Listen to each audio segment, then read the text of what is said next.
مسجد پچھلے جمعے میں نے اعلان کیا تھا کہ حضرت مفتی ابو لبابہ صاحب کی ایک کتاب ہے ہسپانیہ سے متعلق، کہ ہسپانیہ میں کیسے مسلمانوں کی حکومت کو ختم کیا گیا اور کیسے وہاں مسلمانوں کو برباد کیا گیا.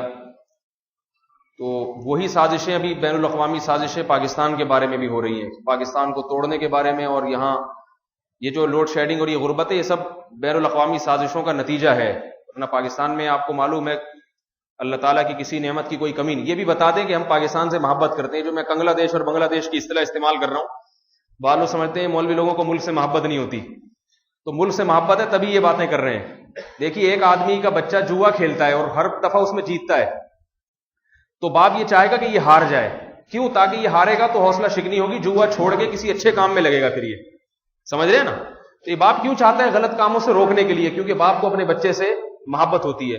تو ہمیں بھی الحمدللہ اپنے ملک سے، اپنے وطن سے محبت ہے. ہم چاہتے ہیں کہ ہمارا وطن جو جیتنے کے میدان ہے نا ان میں جیتے. کھیلوں میں جیتنے سے کچھ بھی نہیں ہوگا. سائنس ٹیکنالوجی کے میدان میں جیتے، معیشت کے میدان میں جیتے، طاقت اور قوت کے میدان میں جیتے. ایسی جیت جس سے روز بروز کنگلا ہوتا چلا جا رہا ہے. صحیح ہے نا. بنگلہ دیش کا مقابلہ ہو رہا ہے کنگلا دیش سے. صحیح ہے نا. ایسی جیت سے کچھ بھی نہیں ہوتا. یہ احمقوں کی جنت ہے. احمقوں کی جنت میں دیکھا ہوگا نا، احمق آدمی خود ہی فرض کر لیتا ہے کہ میں جنت میں ہوں. جیسے وہ ایک ہیروئنچی سے کسی نے پوچھا کہ ہم نے سنا ہے کہ جب ہیروئن پیتے ہیں آپ لوگ، اس وقت وہ ہیروئنچی نشے میں ہی تھا، تو ہم نے سنا ہے کہ ہیروئنچی اتنا خوش ہوتا ہے اپنے آپ کو چاند پہ سمجھتا ہے ہر ہیروئنچی. تو اس نے کہا تو ابھی کہاں بیٹھا ہوا ہوں میں.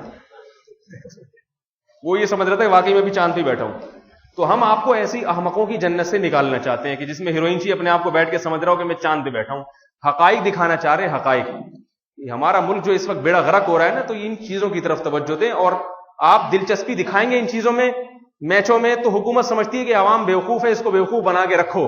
لہذا جب بھی حکومت کوئی بڑا کام کرنا چاہتی ہے، میچ ایک انڈیا پاکستان کا یا کوئی ایسا میچ لگوا، بلکہ حکومت نہیں، بین الاقوامی سطح پہ جب پاکستان کے خلاف سازشیں ہوتی ہیں، کوئی بڑا فیصلہ ہونے والا ہوتا ہے، اس وقت کرکٹ کے میچز منعقد کیے جاتے ہیں تاکہ پوری قوم ادھر متوجہ رہے اور پھر جو چاہے پالیسیاں بنا کے ان کے اوپر تھوپ دو. سمجھ میں آ رہی ہے نا بات؟ یہ ہوتا ہے ہمیشہ. میں اس کی مثالیں دینے ابھی وقت نہیں ہے، ورنہ مثالیں دیتا میں اس کی. تو ہم آپ کو چاہ رہے ہیں احمقوں کی جنت سے نکال کے حقائق کی طرف لانا. تو بہرحال مفتی ابو لبابہ صاحب نے کتاب لکھی ہے ہسپانیہ کے بارے میں، کیسے مسلمانوں کا بیڑا غرق کیا گیا وہاں پہ. یہی سازشیں پاکستان کے خلاف بھی ہو رہی ہیں. اس بارے میں ان کی کتاب کا پچھلے ہفتے میں نے اعلان کیا تھا، مگر وہ جو کتاب لانے والے وہ راستے میں کوئی ان کی گاڑی پنچر ہو گئی، وہ پہنچ نہیں سکے تھے. ابھی وہ کتابیں پہنچ گئی ہیں، باہر اسٹال پہ دستیاب ہیں. وہ تجارتی بنیادوں پہ نہیں فروخت کی جا رہی، بلکہ وہ مزید کتابیں لے کے بانٹی جائیں گی اس سے. تو آپ حضرات بڑھ چڑھ کے ان کتابوں کو خریدے بھی، اور جو حضرات زیادہ اللہ نے مالی وسعت دی ہے وہ خرید کے آگے مفت بھی تقسیم کر سکتے ہیں زیادہ تعداد میں. اس کی کوشش کریں. اللہ تعالیٰ عمل کی توفیق عطا فرمائے.